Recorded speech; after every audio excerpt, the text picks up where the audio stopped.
Mahkamah Agung memberhentikan sementara 4 hakim tersangka suap dalam kasus korupsi ekspor bahan baku minyak goreng.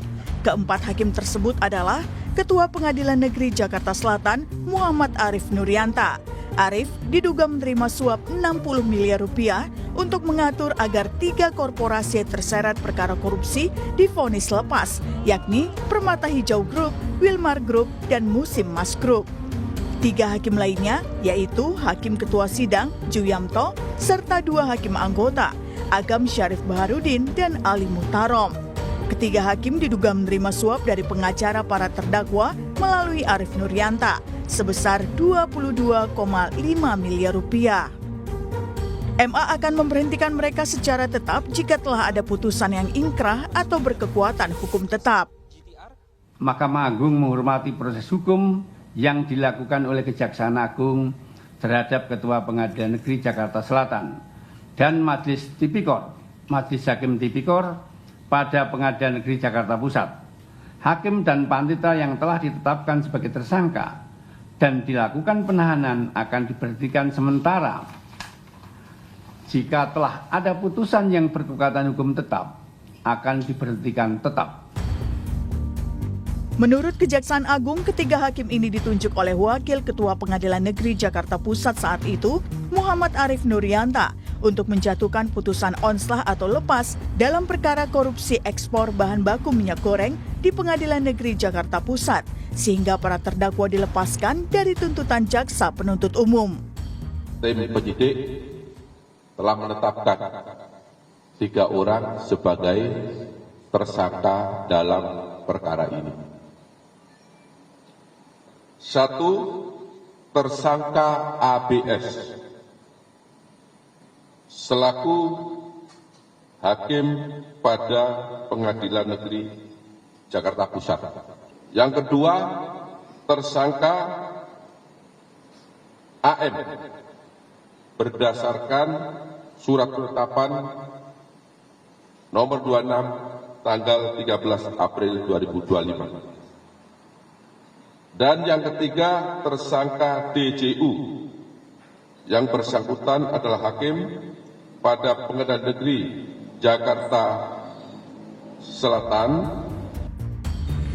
Komisi Yudisial menyayangkan kasus dugaan suap yang menyeret hakim dalam penanganan perkara pemberian vonis lepas pada kasus korupsi ekspor CPO. Untuk itu, Komisi Yudisial akan melakukan penyelidikan mendalam guna menelusuri dugaan pelanggaran kode etik dan pedoman perilaku hakim. KY menggunakan hak inisiatifnya untuk menerjunkan tim dalam menelusuri dugaan pelanggaran kode etik dan pedoman perilaku hakim, dan tim juga akan mengumpulkan informasi dan keterangan terkait kasus tersebut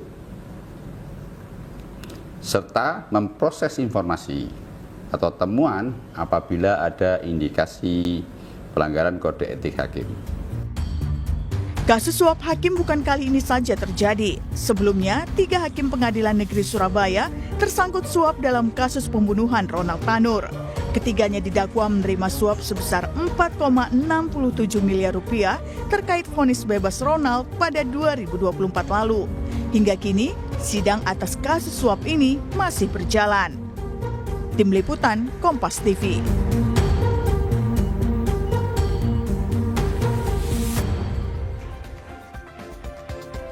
Saudara, Mahkamah Agung memberhentikan sementara 4 hakim tersangka suap dalam kasus dugaan korupsi ekspor bahan baku minyak goreng. Total, saudara, ada 7 tersangka dalam kasus ini. Keempat hakim ini diduga menerima suap puluhan miliar untuk vonis bebas 3 korporasi dalam kasus ini. Fakta ini tentu jadi ironi karena hakim yang seharusnya jadi ujung tombak peradilan. Sebenarnya apa yang salah dari sistem dunia peradilan di negeri ini? Kita akan bahas bersama dengan sejumlah narasumber di pagi hari ini melalui sambungan daring. Sudah ada Pak Marwarar Siahaan yang merupakan Hakim Mahkamah Konstitusi periode 2003 hingga 2008. Kemudian ada Pak Nasir Jamil, anggota Komisi 3 DPR RI dari fraksi PKS, dan juga ahli hukum pidana dari Universitas Jenderal Sudirman. Ada Prof. Hipnu Nugroho. Selamat pagi, Assalamualaikum Bapak-Bapak. Waalaikumsalam, selamat pagi, Waalaikumsalam warahmatullahi wabarakatuh. Iya, sebenarnya ironis sekali begitu ya, dan jadi tamparan keras bagi dunia peradilan terkait dengan terungkapnya ada 4 orang hakim yang menjadi tersangka. Yang kita tahu disita juga banyak sekali sejumlah mobil mewah yang kemudian disita oleh Kejaksaan Agung. Saya ingin menanyakan perihal ini dulu ke Pak Marwarar Siahaan yang merupakan Hakim Mahkamah Konstitusi 2003 sampai 2008. Pak Marwarar, ini kan kalau kita lihat 4 hakim ini jadi tersangka suap puluhan miliar dari kasus dugaan korupsi CPO. Saya mau tahu sebenarnya bagaimana respon Anda melihat ini? Ternyata masih ada mafia peradilan sampai saat ini masih tumbuh subur. Ya, pertama-tama tentu kita akan melihat ini sebagai satu tragedi ya, yang sangat mengejutkan terus-menerus terjadi. Dan tentu saja pertanyaan yang muncul, kenapa demikian ini? Meskipun naluri manusia itu untuk memiliki harta kekayaan sebesar-besarnya itu bisa terjadi pada setiap orang, tetapi seorang hakim itu seharusnya memasuki dunia peradilan adalah karena panggilan jiwa untuk menegakkan hukum dan keadilan itu. Hanya saja terakhir ini apa yang dikatakan perubahan yang seharusnya sudah dimulai sejak reformasi itu, tetapi kita lihat di tingkat Mahkamah Agung tidak ada gerakan seperti itu, atau mungkin tidak memahami apa yang harus dilakukan. Sejumlah konsolidasi, reformasi, restrukturisasi, reorganisasi itu sudah harus ada yang menanamkan karena lahirnya organ baru di bidang yudikatif, MK dan Komisi Yudisial, sehingga sebenarnya peran Mahkamah Agung itu harus kita tempatkan juga di dalam pengawasan itu, memiliki inisiatif yang lebih tinggi di dalam hal melihat dirinya sendiri, tetapi tidak membenamkan diri seolah-olah tidak bisa disentuh, karena biasanya doktrin satu atap dengan independensi hakim itu menganggap hakim itu tidak bisa dievaluasi, ditelusuri orang lain. Tapi secara universal, apa yang dikatakan kekuasaan itu termasuk kekuasaan kehakiman yang memiliki independensi, itu harus memiliki akuntabilitas. Dari akuntabilitas inilah sesungguhnya kita harus melihat pandangan bagaimana menciptakan suatu pengawasan tanpa mengganggu independensi hakim sedemikian rupa, tetapi tidak menolak setiap pengawasan karena menganggap satu atap dan hakim itu independen. Independensi hakim itu hak hakim, tetapi hak rakyat sebenarnya. Saya bisa katakan selama ini pengawasan tidak begitu berjalan secara efektif dengan adanya pengungkapan kasus ini. Ya, pengawasan ini kan sudah langsung represi ini karena sudah muncul tentunya, tetapi pengawasan itu harusnya dari awal bahwa ada pencegahan yang bisa menghindari masalah-masalah seperti ini, sehingga peradilan itu tidak tercemar dan terbenam jauh di jurang yang seperti ini. Oleh karena itu kita mengatakan organ-organ yang ada, nanti Pak Nasir juga bisa akan melihat itu di dalam reformasi, harus kita aktifkan, dan kalau perlu reformasi, dan juga pimpinan negara dan pimpinan Ketua Mahkamah Agung serta pimpinan negara presiden itu harus melihat bahwa sebagai kepala negara juga dia memiliki kepentingan untuk mendorong perubahan itu. Oleh karena itu, jikalau Mahkamah Agung lambat, Ketua Mahkamah Agung tidak memiliki visi tersendiri tentang ini, Ketua Mahkamah Agung, Presiden sebenarnya memiliki prerogatif di dalam mengeluarkan Perpu untuk menciptakan atau mengkonsolidasikan kewenangan-kewenangan yang sudah ada di Undang-Undang Dasar dan mengefektifkan itu, serta menciptakan pula proses-proses baru yang seturut dengan semangat di dalam reformasi, yang pada awalnya sebenarnya Komisi Yudisial diciptakan adalah sebagai satu pengawasan eksternal, tetapi model-model pengawasan itulah yang harus diciptakan sedemikian rupa sehingga tidak ada kesan mengganggu independensi hakim, tetapi dapat mencegah tindakan-tindakan seperti yang terjadi selama ini. Bagaimana Pak Nasir Jamil, Anda melihat ini? Apakah Anda setuju dengan pernyataan dari Pak Marwarar Siahaan terkait dengan soal pengawasan ini? Jangan sampai pengawasan ya sudah jadi represi saja. ketika sudah ada kasus semacam ini, barulah kemudian tindakan hukum begitu. Pengawasan tidak berjalan secara efektif ternyata.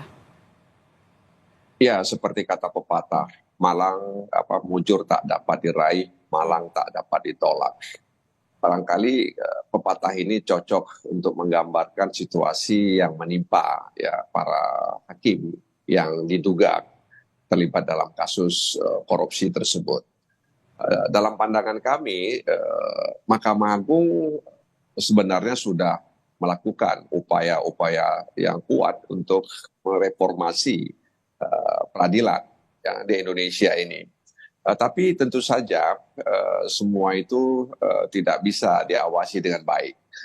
Kita sadar bahwa pidana itu atau perbuatan pidana itu kan pertanggungjawaban pribadi, meskipun kemudian berdampak terhadap organisasi, dan itu tidak bisa kita pungkiri, dan itu hampir semua dialami oleh organisasi, baik organisasi politik, organisasi negara seperti yudikatif, legislatif maupun eksekutif. Tapi memang saya pikir apa yang dialami oleh hakim-hakim yang diduga melakukan korupsi tersebut itu satu hal yang membuat kita bertanya memang apakah reformasi yang dilakukan oleh Mahkamah Agung hari ini suatu upaya yang sungguh-sungguh ya atau memang belum sungguh-sungguh begitu. Karena sekali lagi kasus ini begitu dekat dengan gedung Mahkamah Agung ya. Jadi memang perbuatan korupsi itu kan perbuatan yang tersembunyi ya, dan tidak semua orang bisa mengetahuinya kecuali dilakukan upaya-upaya luar biasa untuk mengetahuinya. Jadi bisa jadi memang Mahkamah Agung sudah melakukan upaya-upaya pengawasan, pembinaan ya dengan baik, tapi memang ya ternyata ada yang kebobolan begitu. Nah, sehingga ini menimbulkan banyak pertanyaan yang dialamatkan kepada Mahkamah Agung. Saya pikir upaya mitigasi yang dilakukan oleh Mahkamah Agung ya kami pikir sudah benar ya melakukan nonaktif ya. Tapi saya pikir KY dan Mahkamah Agung perlu bersinergi untuk hal ini ya, sehingga kemudian hakim-hakim yang hari ini diduga melakukan korupsi tersebut bisa mendapatkan hukuman sebelum vonis hakim yang memutuskan terkait apa yang mereka lakukan itu. Oke, kalau dari DPR sendiri, khususnya dari Komisi Anda, Komisi 3 DPR RI, apa yang bisa didorong oleh DPR RI? Jangan sampai kemudian ini menjadi soal hakim, dunia peradilan, menerima suap, dinormalisasi. Oke, pemberhentian sementara, nanti setelah itu kita lihat putusannya akan seperti apa. Seakan dinormalisasi kondisi semacam ini gitu loh. Ya, memang ya begitu kondisinya. Artinya upaya-upaya yang dilakukan oleh DPR ya tentu sesuai dengan tupoksi dan kewenangannya. Ya, DPR membentuk regulasi bersama pemerintah ya dan mendorong agar institusi negara seperti Mahkamah Agung itu bisa ya melakukan atau katakanlah memberikan putusan-putusan atau ketetapan-ketetapan yang itu menjurus kepada keadilan masyarakat dan juga menjunjung tinggi hak asasi manusia. Nah, karena itu kita kan juga membentuk apa yang disebut oleh Pak Marwar tadi itu komisi yudisial yang tugasnya jelas, yaitu menjaga keluhuran para hakim, ya, menjaga etika para hakim. Nah, di sini yang barangkali perlu untuk kita evaluasi bersama, ya, bagaimana pengawasan yang harus dilakukan oleh Mahkamah Agung dan komisi yudisial sehingga kemudian ke depan tidak ada lagi hakim-hakim yang kemudian berani melanggar etika dan moralitas itu sendiri. Jadi memang saya pikir Mahkamah Agung harus melapangkan dadanya menerima kritikan dari masyarakat terkait apa yang dialami oleh beberapa hakim yang hari ini diduga melakukan korupsi tersebut. Nah ini tantangan menurut saya, ya, tantangan bagi Mahkamah Agung yang memang sudah membuat blueprint reformasi di tubuh peradilan dalam rangka atau dalam upaya untuk mewujudkan peradilan yang agung. Jadi upaya untuk mewujudkan peradilan yang agung ini memang masih tanda tanya besar dan memiliki tantangan yang besar menurut pandangan kami di DPR. Oke, perlu ada tindakan atau upaya pembenahan, pembersihan juga yang harus segera dilakukan. Jangan sampai kemudian, bukan jangan sampai lagi, ini jadi presiden buruk begitu ya bagi dunia peradilan. Apa yang dilihat mata oleh masyarakat saat ini, bagaimana bisa begitu seorang hakim yang seharusnya memberikan putusan seadil-adilnya sebagai tangan Tuhan, perpanjangan tangan Tuhan, tapi kemudian kenyataannya seperti ini. Prof. Hipnu, apa yang perlu dilakukan atau dibenahi dalam hal ini, Prof. Hipnu? Ya, bicara masalah pencegahan, bicara masalah integritas. Bicara integritas, bicara 3 dimensi, Mbak. Kejujuran. Kejujuran itu melihat pada perilaku yang bersangkutan. Sekarang sudah digaungkan. Yang kedua, konsistensi. Konsistensi suatu perilaku yang bisa dilihat. Jadi kalau orang Jawa bilang, mohon maaf Pak Arwan, ojo jarkoni, ora iso ngajar, iso nglakoni. Karena ini pimpinan loh ya. Yang ketiga adalah keberanian. 3 konsep dimensi integritas tadi, tampaknya ini tidak kolaboratif. Kenapa tidak kolaboratif? Karena dari kasus ini kalau kita lihat, kasus ini kasus yang luar biasa, menabrak profesionalisme. Kenapa dikatakan profesionalisme? Kalau kita melihat substansi hukumnya, itu adalah perkara pidana misalkan. Kok sampai dionslah? Ini kan suatu memutar kaidah hukum. Yang kaidah hukum perdata menjadi kaidah hukum pidana. Kalau kok menabrak aturan hukum terkait pidana misalkan kaitan 10 menjadi 6 itu suatu masih bisa dalam tanda petik bisa kita lihat dalam suatu konteks etik, tapi ini konteks profesionalisme. Nah ini oleh karena ini kejahatan yang dilakukan ini kejahatan yang luar biasa, jadi menabrak profesionalisme yang tidak hanya etik. Dengan demikian saya kira evaluasi total kepada para pembuat keadilan sekarang ini, Mahkamah Agung apalagi KAI, ini suatu kebobolan ini. Karena sudah 2 kali loh ya, Surabaya, kemudian Jakarta, bisa sama. Yang tadinya bebas, jadinya terbukti bebas, ini juga menjadikan onslah. Ini suatu kaidah yang suatu luar biasa. Yang ini akan diketahui oleh mahasiswa hukum seperti ini. Nah, oleh karena itu dengan demikian saya kira sebagai bentuk evaluasi asesmen pimpinan, itu tidak hanya belajar pada 5 tahun, tapi coba bagaimana ke arah ke depan. Saya cocok Pak Nasir tadi, Pak Marwan, reformasi total, asesmen total dari 10 tahun terakhir, siapa berhubungan, di mana, dan sebagainya. Karena kalau kita lihat 10 prinsip etika hakim, itu sudah luar biasa.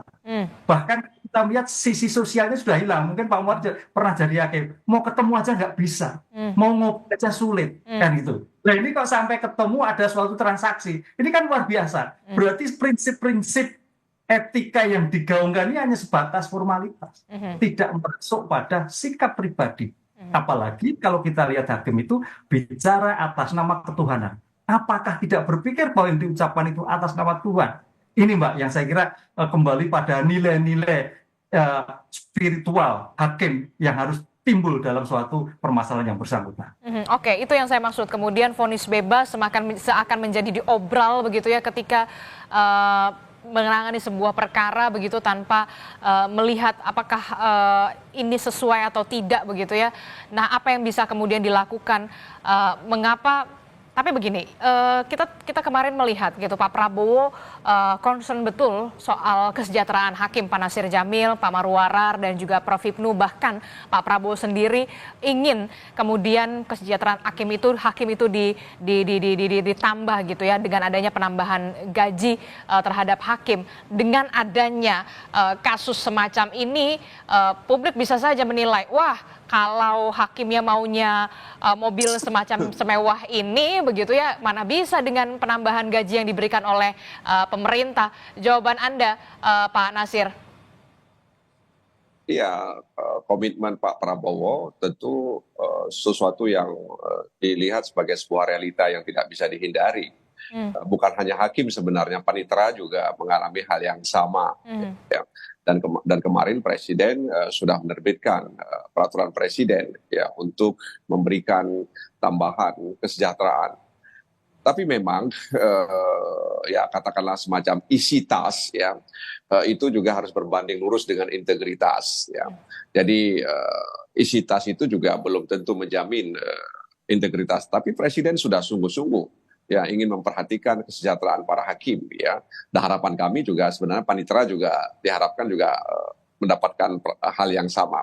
Nah, komitmen atau kesungguhan Presiden tersebut kan seharusnya ditindaklanjuti oleh para hakim ya, bahwa ada niat baik dari negara ya untuk memperhatikan mereka. Tapi sayangnya memang ya tadi itu seperti yang kata Pak Marwar tadi di awal, bahwa keinginan untuk mendapatkan harta yang berlebih mungkin dilatar belakangi oleh gaya hidup dan lain sebagainya, itu yang mempengaruhi, menggoyangkan ya keyakinan mereka. Tapi putusannya itu kan onslaught ya, artinya putusan yang putusan lepas ya, beda dengan putusan bebas. Jadi dia dianggap bersalah tapi bukan masuk dalam kategori pidana. Nah, ini yang kemudian memberikan banyak pertanyaan.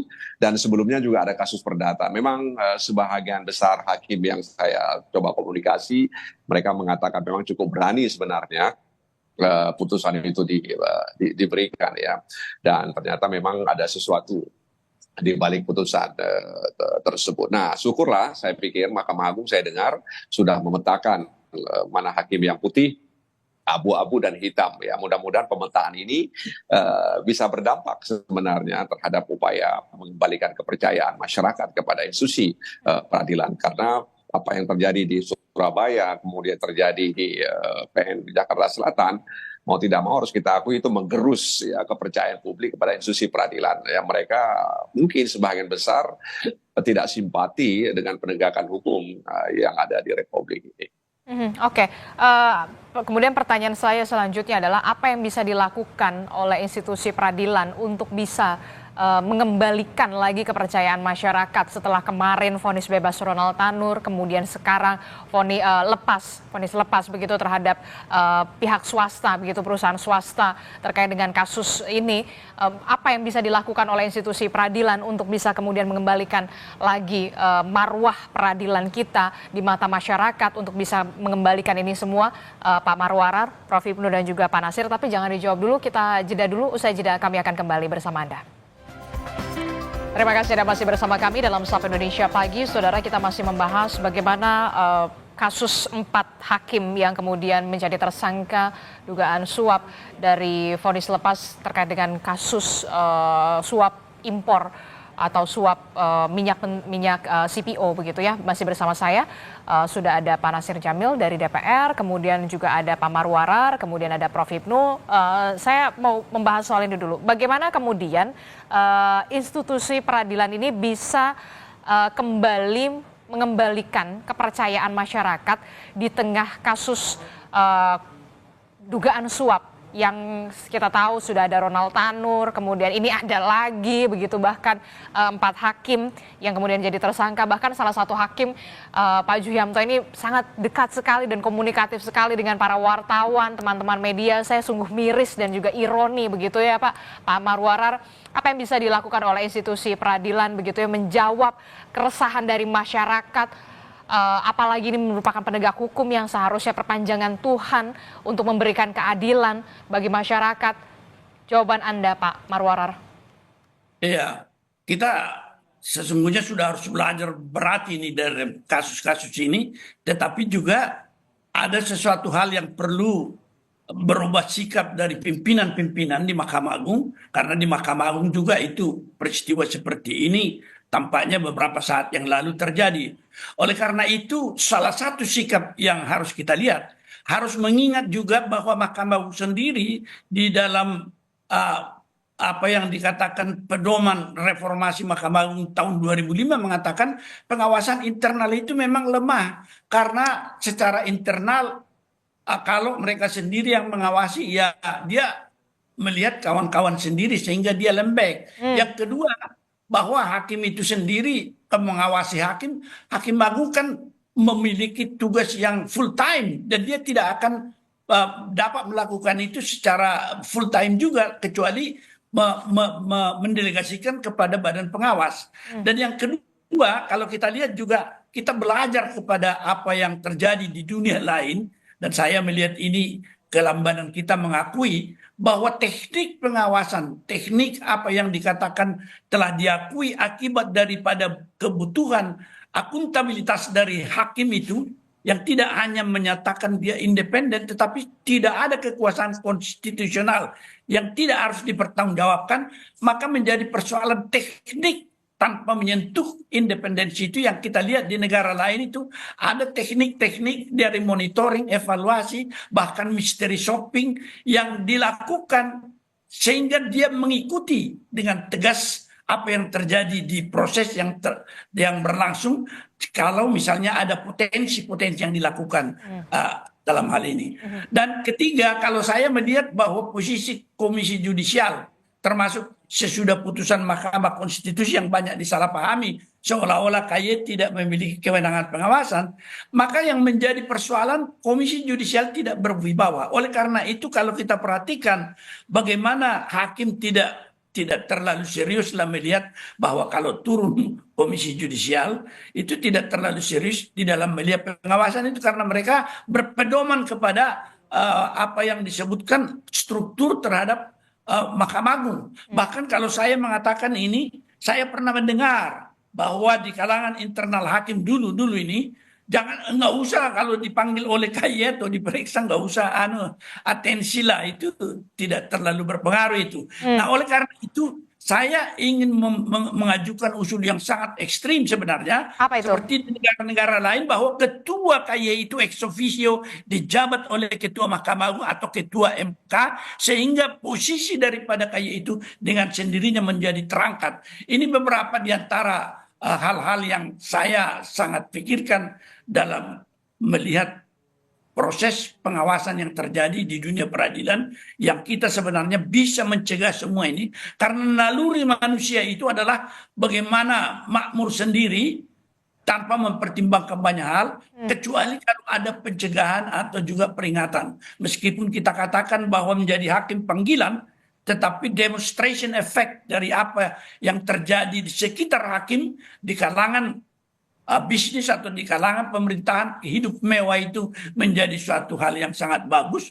Ya hakim juga sebagai manusia tentu tidak lepas. Tetapi bagaimana mencegahnya itu yang menjadi pemikiran. Oleh karena itu langkah-langkah ekstrim kita kalau dalam istilah Belanda dikatakan afkeken, melihat ke samping, ke kiri, ke kanan di negara lain seperti apa sih dilakukan dan mereka bisa mencegah itu. Itu yang saya pikirkan dalam hal ini. Anda setuju Prof. Hipnu dengan pemikiran dari Pak Marwarar perlu memang ada tindakan yang begitu ekstrim yang tadi sudah disebutkan oleh Pak Marwarar, jangan sampai kemudian loh kok ini kok nggak jerah-jerah ya, mati satu tunggu seribu nih kasus-kasus semacam ini dan makin lagi menggerus kepercayaan masyarakat terhadap dunia peradilan. Kita tidak mau itu terjadi. Iya, harus ekstrim. Karena kalau kita lihat bicara pencegahan, itu ada 5 dimensi, Pak, kalau kita lihat Borroletter. Satu adalah kaitannya dengan pemahaman sosialisasi. Seorang hakim berarti harus tahu segalanya. Kedua, penegakan hukum. Nah, konteks penegakan hukum ini, Mbak, kalau saya melihat itu bagus itu Polri itu. Begitu dugaan PTDH. Sekarang walaupun itu kalau kita lihat uang pidananya belum jalan, kok belum PTDH. Nah sekarang pertanyaan, bisa nggak hakim sekarang? Begitu sekarang permasalahan langsung dipecat. Ini suatu langkah ekstrim. Yang walaupun memang kalau kita bicara suatu sistem nggak nunggu dulu dong, nggak gitu aktif. Ini jangan sampai langsung pecat. Karena ini sebagai bentuk efek jerah. Penegakan hukum yang kuat ini. Ini saya lihat, saya apresiasi Polri. Yang ketiga, penggunaan IT. Sekarang kita lihat kemarin, Humas menyatakan penggunaan IT kaitan penunjukan. Itu bagus. IT bagian dari salah satu cara untuk penanggulangan suatu pencegahan. Nah, ketiga, keempat, membangun integritas. Kita lihat, Mbak, pembangunan integritas kita acungi jempol Mahkamah Agung sekarang. Mbak, kalau lihat di daerah pengadilan itu sudah sulit sekali untuk ketemu. Dan aturan demikian juga. Tapi pertanyaannya, kenapa jebol juga? Yang keenam, adalah partisipasi masyarakat. Konteks partisipasi masyarakat sampai pada pemahaman hukum itu suatu yang tidak terpisahkan. Tapi yang paling penting di era sekarang dalam rangka seperti bahasa Pak Ruan itu menaikkan cita adalah penegakan hukum yang akurat terkait dengan boleh menyimpang tapi dalam rangka suatu pembunuhan. Apa? Begitu dugaan langsung dipecat. Ini saya kira suatu langkah yang mungkin bisa ditanggulangi dalam keadaan efek jerah yang sesaat, yang kemudian dikembalikan lagi pada situasi normal seperti yang kemarin-kemarin gitu, Pak. Oke, kalau kita lihat ini kan kasusnya Kejagung menetapkan 4 hakim tersangka penerimaan suap untuk pengurusan perkara korupsi pemberian fasilitas ekspor minyak sawit mentah atau CPO. Keempatnya diduga menikmati uang 60 miliar rupiah dan bisa dikatakan para tersangka ini menerima uang senilai 22,5 miliar rupiah. Benarkah karena memang faktor kesejahteraan dari para hakim menjadi faktor pendukungnya, Pak Prof. Hipnu? Ya, saya kira tidak. Ini sifat rakus, Mbak. Oke. Rakus. Sekarang pertanyaannya berapa gaji hakim itu sudah di atas rata-rata pegawai yang ada di Indonesia. Itu rakus sekali. Karena kenapa dikatakan rakus? Karena ini juga merubah kultur hukum tadi, merubah kaidah hukum tadi, yang harusnya tanda petik itu suatu yang berbeda loh antara onslah dan pidana tadi. Ini diartikan suatu perdata lagi. Berarti artinya bahwa hakim yang bersangkutan kurang memahami bagaimana sifat mensreanya, nggak diketemukan, tapi bersifat administrasi. Apakah semudah itu? Nah, itu yang pertama. Yang kedua, terkait penerimaan uang sebagai wakil Tuhan. Apakah hati nuraninya tidak berjalan? Ini saya salah loh, ini keliru loh. Ini yang saya kira harus diketuk kembali oleh Ketua Mahkamah Agung terhadap hakim-hakim yang ada di Indonesia ini. Sehingga jangan sampai hal ini seperti terjadi. Jadi kalau masalah uang saya kira di atas rata-rata. Kalau kurang ya kurang terus lah, seperti itu. Tapi dengan kondisi yang sekarang, apalagi uang seperti itu, saya kira ini suatu sikap yang sangat rakus. Dan perkara ini adalah perkara yang menyangkut hajat hidup orang banyak. Ini yang saya kira juga harus menjadi perhatian. Kalau perkara yang lain mungkin tanda petik bisa diskusi. Tapi ini perkara minyak goreng, perkara ibu-ibu, perkara mak-mak, perkara rumah tangga. Kok ya tiga-tiga seperti itu? Saya kira suatu yang luar biasa. Baik substansi hukumnya maupun sistem hukumnya harus juga dibenahi para hakim yang bersangkutan. Oke, karena ini perkara menyangkut hajat hidup orang banyak, Pak Nasir Jamil begitu ya, banyak sekali ibu-ibu termasuk saya juga soal minyak goreng ini kan kok rasa-rasanya greedy sekali begitu ya para hakim-hakim ini begitu bisa dikatakan dikutip oleh Pak Prof. Hipnu begitu ya, apa yang nantinya dilakukan oleh DPR, apakah nanti akan memanggil mitra Anda begitu ya, Komisi 3 DPR RI untuk kemudian duduk sama-sama meminta kejelasan dan bagaimana solusinya, jangan sampai kemudian ini berlarut-larut dan tidak ada efek jerah. Ya, mudah-mudahan Mahkamah Agung itu bisa mengambil pelajaran terkait dengan apa yang dialami oleh hakim-hakim mereka. Ya, artinya mereka tetap harus punya semangat yang kuat ini meskipun ada kejadian yang memilukan tersebut ya, tetap saja harus berusaha untuk mencari solusi bagaimana pengawasan dan pembinaan yang efektif yang bisa mencegah, sebab mencegah itu kan lebih baik daripada mengobati. Artinya pimpinan di atas kan sudah bisa melihat-lihat, sudah bisa memetakan kira-kira siapa yang berperkara di pengadilan tersebut ya. Jadi kalau ada korporasi besar ya tentu ini rawan ya, rawan yang itu mengganggu integritas hakim ya, sebab hakim kan tidak juga sendiri ya, ada di situ ada pembela atau pengacara, di situ ada panitera ya. Jadi maklar kasus itu kan bisa masuk lewat mana saja, bisa masuk lewat keluarga, bisa masuk lewat teman, bisa masuk lewat pengacara, bisa masuk lewat panitera dan lain sebagainya. Yang kita sebut itu semuanya oknum ya. Tapi ya itu mereka bisa masuk. Nah karena itu upaya untuk mencegah ya itu harus dicarikan metode yang efektif ya sehingga kemudian bisa menjaga integritas hakim itu ya, mungkin karena minimnya self control dan kemudian juga imun yang begitu lemah sehingga dia bisa diretas ya, ya tentu saja budaya hukum kita yang belum seperti di negara-negara lain seperti yang dikatakan oleh Pak Marwar tadi itu, di mana Ketua Mahkamah Agung ex officio sebagai Ketua Komisi Yudisial.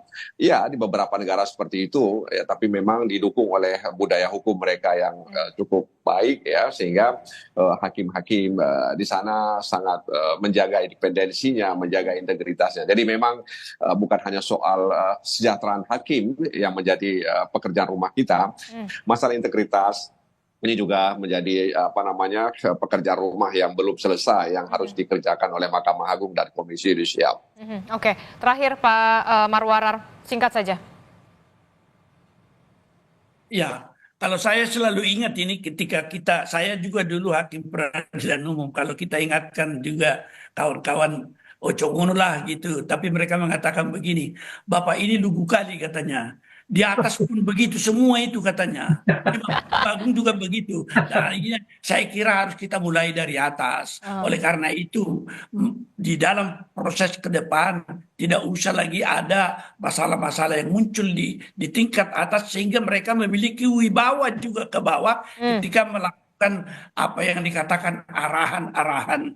Karena tidak hanya tergantung kepada ungkapan moralitas dan lain sebagainya, tetapi juga adalah kepribadian hakim. Karena saya selalu ingat itu. Seorang hakim agung Amerika tahun 30-an mengatakan, tidak ada jaminan keadilan kecuali kepribadian hakim itu sendiri. Tentu kepribadian yang memenuhi syarat semua untuk memenuhi keadilan itu. Oleh karena itu mulai dari proses rekrutmen, semuanya itu, dan termasuk promosi sampai kepada jenjang peningkatan terakhir, itu harus melihat kepribadian hakim itu di dalam arti menilai di dalam seluruh aspek kehidupan. Karena bagaimanapun nafsu atau apa yang dikatakan demonstration effect, hakim itu juga manusia, pengen juga dia tentu punya Ferrari kan. Kalau misalnya pengacara seperti Hotman punya Ferrari, kenapa hakim tidak bisa kalau dari sudut keuangannya? Itu adalah godaan-godaan yang tentunya harus bisa diatasi dengan melihat bahwa kepribadian hakim tentu harus dapat menyesuaikan diri dengan tugas dan kewajibannya. Saya kira ke depan reformasi besar-besaran harus dilakukan, dan melalui Pak Jamil saya titipkanlah reformasi menyeluruh, konsolidasi di kekuasaan kehakiman itu harus dilakukan, dan bentuk-bentuk yang dikatakan pengawasan, evaluasi dan monitoring, kita belajarlah dari banyak negara lain yang juga mengakui independensi hakim itu, tapi tanpa disentuh dia boleh melakukan pengawasan secara efektif. Demikian saran saya. Oke, jadi reformasi yang benar-benar besar-besaran harus dilakukan segera di dunia peradilan ini, begitu ya, termasuk juga soal pucuk pimpinan dari dunia peradilan ini juga harus menjadi punya ketegasan dan juga punya contoh yang baik untuk bawahnya, begitu ya, Pak Marwarar. Jangan sampai kemudian suap hakim ini berulang, berantas mafia peradilan. Jangan sampai juga petantang petenteng pakai mobil mewah ternyata hasil suap. Terima kasih informasinya Pak Marwarar Siahaan, kemudian ada Prof. Hipnu dan juga Pak Nasir Jamil telah bergabung bersama kami. Selamat pagi Bapak-Bapak. Assalamualaikum warahmatullahi wabarakatuh. Waalaikumsalam. Waalaikumsalam.